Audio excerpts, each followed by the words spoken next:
The Gallipoli campaign. Even the name evokes images of sun-baked trenches, desperate charges, and the deafening roar of naval bombardments. From the spring of 1915 to the winter of 1916, the Gallipoli Peninsula became a bloody crucible where empires clashed and the dreams of young soldiers were shattered. For the Ottoman Empire, it was a fight to defend their homeland, a testament to their strength and determination. For the British and French, it represented a strategic gamble, a desperate attempt to break the stalemate on the Western Front. And for the young soldiers from Australia and New Zealand, the Anzacs Gallipoli became a baptism of fire, shaping their national identities. The beaches intended as landing points became killing zones, raked by machine gun fire and artillery. The campaign was marked by acts of extraordinary bravery and sacrifice, but also by strategic blunders and the unforgiving realities of modern warfare. To understand the strategic significance of the Gallipoli campaign, we must first turn our gaze to the Dardanelles.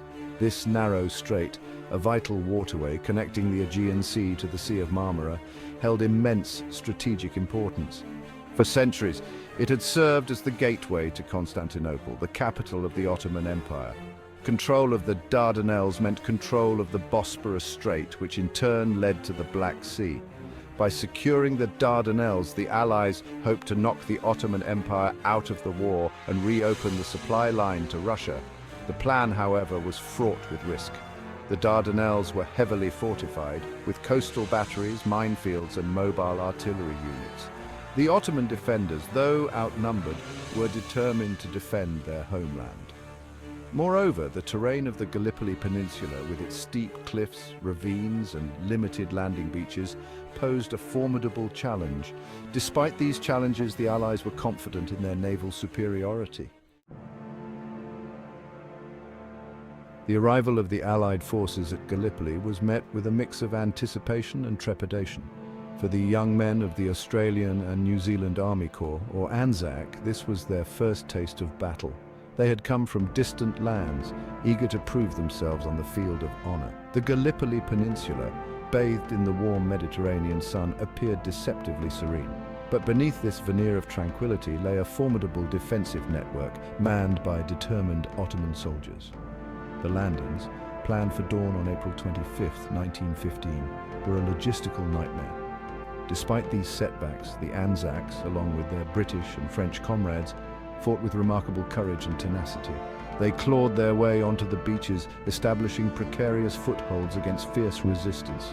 The failure to achieve a decisive breakthrough on the first day allowed the Ottomans to regroup and dig in for a protracted struggle. The beaches of Gallipoli quickly transformed into scenes of unimaginable carnage. The Anzacs, landing at what became known as Anzac Cove, found themselves pinned down on a narrow strip of beach overlooked by steep cliffs and heavily fortified Turkish positions. Machine gun fire swept across the beaches, cutting down men by the score. Artillery shells rained down from the heights, their explosions tearing gaping holes in the ranks. Amidst this inferno, acts of extraordinary courage and selflessness unfolded. Medics under constant fire tended to the wounded, their white armbands offering little protection. Runners dodging bullets and shrapnel carried vital messages across the battlefield. The landings at Gallipoli were a baptism of fire for the Anzacs, a brutal introduction to the horrors of modern warfare. Yet despite the overwhelming odds, they fought with a tenacity and spirit that would become legendary. 3S. With the initial landings repulsed, the Gallipoli campaign descended into a brutal war of attrition. Both sides dug in, creating an intricate network of trenches, tunnels, and communication lines. The trenches, often no more than a few meters apart, became a world unto themselves, a claustrophobic and perilous existence. The stench of cordite, sweat, and decay permeated the air. Lice were rampant, and disease spread like wildfire. Life in the trenches was a constant struggle for survival. Snipers preyed on any movement, and artillery barrages could turn a quiet day into a living hell in an instant. The stalemate at Gallipoli exacted a heavy toll on the morale of both sides. The Ottoman forces, defending their homeland, fought with a ferocity and tenacity that surprised the Allied commanders. They were well led, well equipped, and determined to repel the invaders. Among their ranks were units of highly skilled snipers who inflicted heavy casualties on the Allied troops. The Ottoman machine gunners, strategically positioned along the heights, turned the beaches and no man's land into killing zones. One of the key figures in the Ottoman defense was Mustafa Kemal, a young officer who would later become known as Ataturk. Kemal's leadership, charisma, and tactical acumen inspired his men to fight with unwavering determination. For the Ottomans, this was a battle for their very survival, and they fought accordingly. The Ottoman counterattacks, often launched with little warning, were met with stiff resistance. The Ottomans, fighting on familiar ground, used their knowledge of the terrain to their advantage. As 1915 wore on, and the stalemate at Gallipoli dragged into a bloody impasse, it became increasingly clear that the Allied campaign was failing. The hoped-for breakthrough never materialized. The winter brought new misery, with torrential rain turning the trenches into muddy quagmires and exposing the troops to hypothermia and frostbite. The decision to evacuate was finally made, a bitter pill to swallow for the Allied commanders.